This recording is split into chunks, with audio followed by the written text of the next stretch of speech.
It was a cold day in January 2019, and the first day that my husband Mark was going to receive treatment to a large tumor they just found in his chest. Mark had been stable for 10 years. But here we were again back in Philadelphia, anxiously waiting to cross a busy intersection that would take us to the cancer center. In the middle of that intersection, I saw a young black crossing guard with dreadlocks. He looked over at us and said, "I'll get you across in a second." Coming around the corner, I noticed a car driven by a white woman, and as she approached the crossing guard, he put his hand up for her to stop so that we could cross. She completely ignored his hand signal. She went right towards him. In the nick of time, he took his hand and slammed it on the hood of her car, and he said, "Ma'am, stop means stop." Oh man, you should have saw the look on this woman's eyes. It was pure hate. She yelled a word that I can't repeat on this stage. I walked into the middle of that intersection, and I looked right in this young man's eyes, and I said, "Are you okay?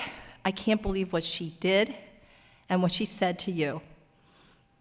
He said, "It happens to me all the time. They just don't respect me." I said, "What's your name?" "Tyrell." "Hi, Tyrell. I'm Marianne, and I respect you." He said, "Miss Marianne, I got your back." I said, "Good. I'm going to need it this month. This is my husband, Mark, and he's starting treatment today at the cancer center. We're going to be running from the train station to this intersection and back every day this month." He goes, "No problem, Miss Marianne. I got you." And he gave me a fist bump. And he did. Every morning, as soon as Mark and I got to that intersection, when Tyrell saw us, he stopped traffic.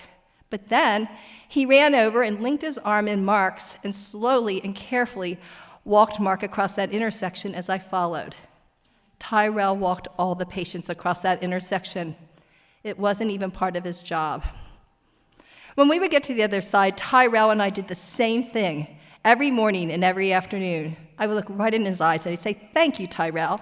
And he'd look back at me and go, "No problem, Miss Marianne. I got you." And he always gave me a fist bump.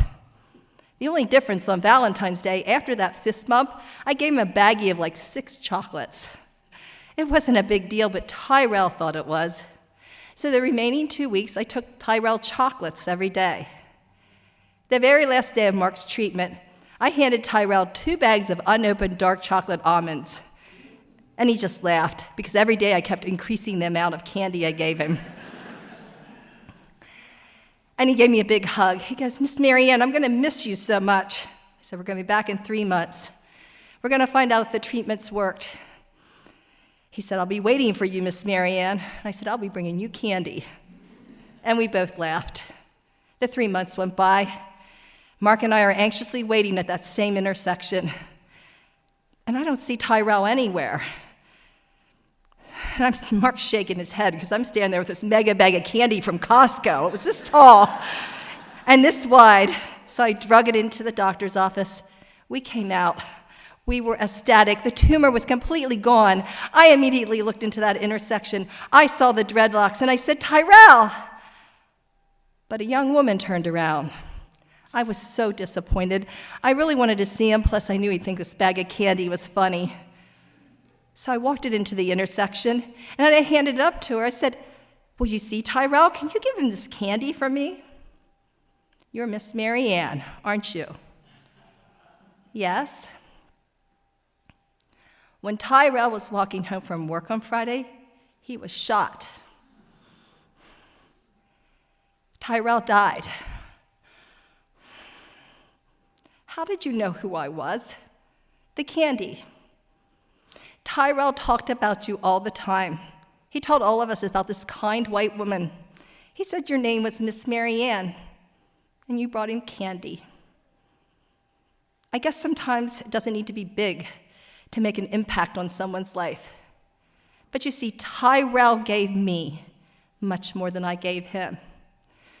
That month was grueling. Some mornings we had to take a train at 6 in the morning, and sometimes we didn't get back from Philadelphia to 10 at night to Lancaster, and we'd have to wake up the next morning and do it all over again. I worried that whole month. This doesn't work. Is that it? Has Mark run out of options? The main thing that helped me get through that month was looking forward to those daily interactions with Tyrell. The image of Tyrell linking his arm in Mark's and slowly and carefully walking him across that intersection, well, that image will never leave my mind. And to think, Tyrell walked countless patients across that intersection towards a facility that would improve their health, extend their life. And then one fateful day, Tyrell lost both his health and his life to a bullet by simply walking home. What a cruel twist of fate that when Tyrell needed someone to walk with him, no one was there.